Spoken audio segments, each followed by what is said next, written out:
Stories are unexpected but refreshing viewpoints. My name is Osadmebi, and every week I usually tell you a short story written by a Nigerian writer or author. But this is Series Week, where I tell you a story over the course of 2 to 7 consecutive days. Basically, however long it takes to complete the story. Series Week will occur once a quarter, and the stories featured will still be written by Nigerian writers and authors, but will either consist of a sequence of related episodes from one story or a set of stories linked by a common theme. That's the long and short of it.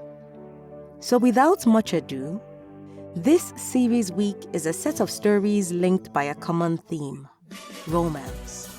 And it's written by William Ifeanyi Moore. Today's story is the first, and it's titled Anna and Leo. Love is. Listen in tomorrow for the second story.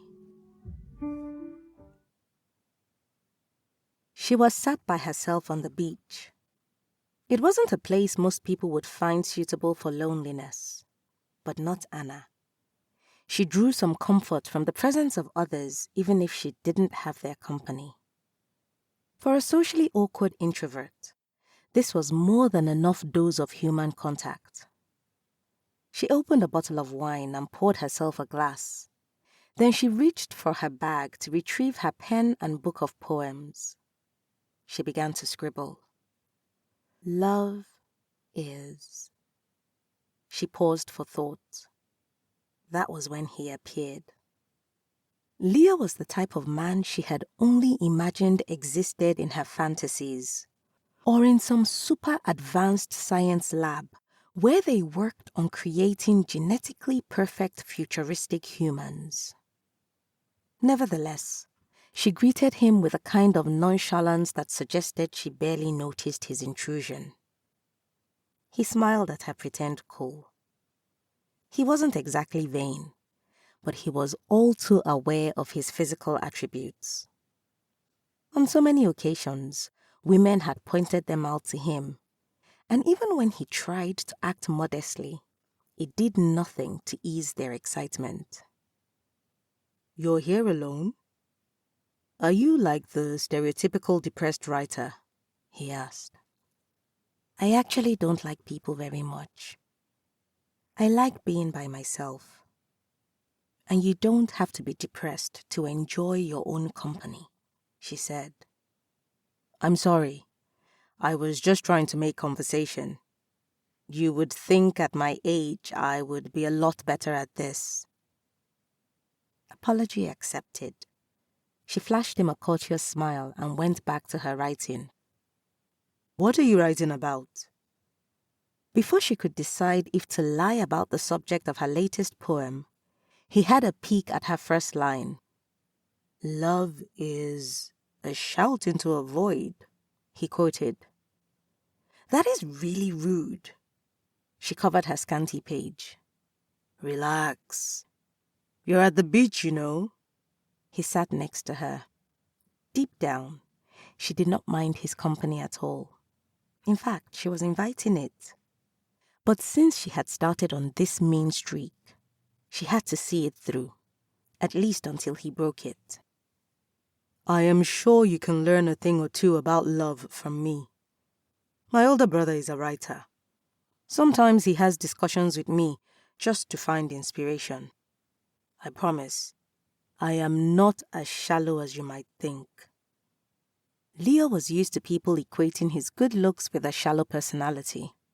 It didn't help matters that he was well-groomed either. He could only imagine the frustration of so many good-looking women. The idea of a sexy and intelligent woman was an oxymoron to so many men. "Okay, Mr. Smarty Pants, what do you know about love?"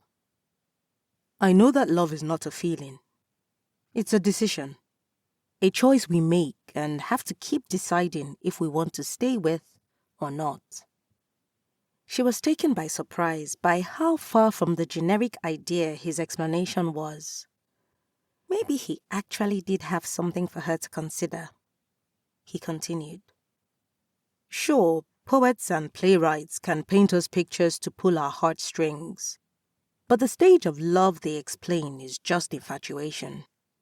There is even a word for it. It's called limerence. But I am sure you knew that. Studies actually show a rise in oxytocin production in this stage. Crazy stuff. He paused. Yes, I've heard the word. But I'm not sure I know what oxytocin is. I hated biology class, she explained. At least you know it's a biology thing. It's also called the cuddle hormone. Women, especially, secrete it when cuddled. And also a whole lot when they're pregnant. They say it helps create that mother and child bond.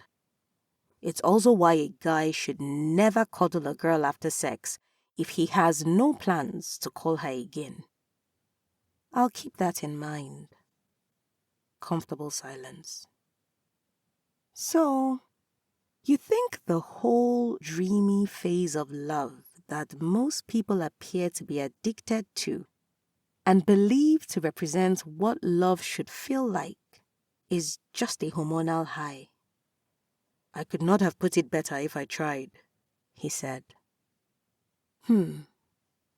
So what then becomes of love when the veil of hormones is lifted? She asked. You know, this phase can run from as little as 3 months to as long as 3 years. But when that Jones comes down, we actually face the reality of our partners. All those traits and differences we naturally disliked but easily overlooked actually come up to be dealt with, he explained, then eyed her bottle of wine. How rude of me. Do you want a glass? I mean, I only brought 1 glass. But I assure you, I brushed my teeth this morning. They both laughed, and he took a swig of what she was drinking. This is delicious. I'm taking the bottle with me, he said. She poured them a refill. In the long run, a lot of people think love can be measured by how much we are willing to give, or some kind of emotion we feel. But I think it is best measured by how much you can actually stand the parts of the other person that makes you want to kill them. When we make a choice to accept a person, despite their perceived negatives, we make a choice to love them. He took another swig. Interesting. I hope you have nowhere to be because this conversation is just getting started. She smiled.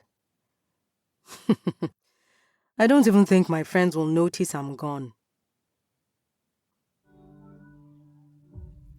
William Ifeanyi Moore is a seasoned writer, editor, and digital marketer with a passion for empowering creatives to thrive in the modern world. With extensive experience in ghostwriting, corporate storytelling, and digital branding, he has helped writers and brands alike amplify their impact. As the convener of the Black Tree Writers Academy, he champions African writers by teaching them how to navigate the business side of their craft. A decolonial thinker and advocate for independent artistry, William's work bridges creativity and strategy, offering fresh perspectives on storytelling in the digital age. If you've got a story you would like to be featured on this podcast, or a published book you want to make into an audiobook, send an email to info@osadumebi.com or send me a message at osadumebi on either Facebook, Instagram, LinkedIn, or X. I look forward to collaborating with you.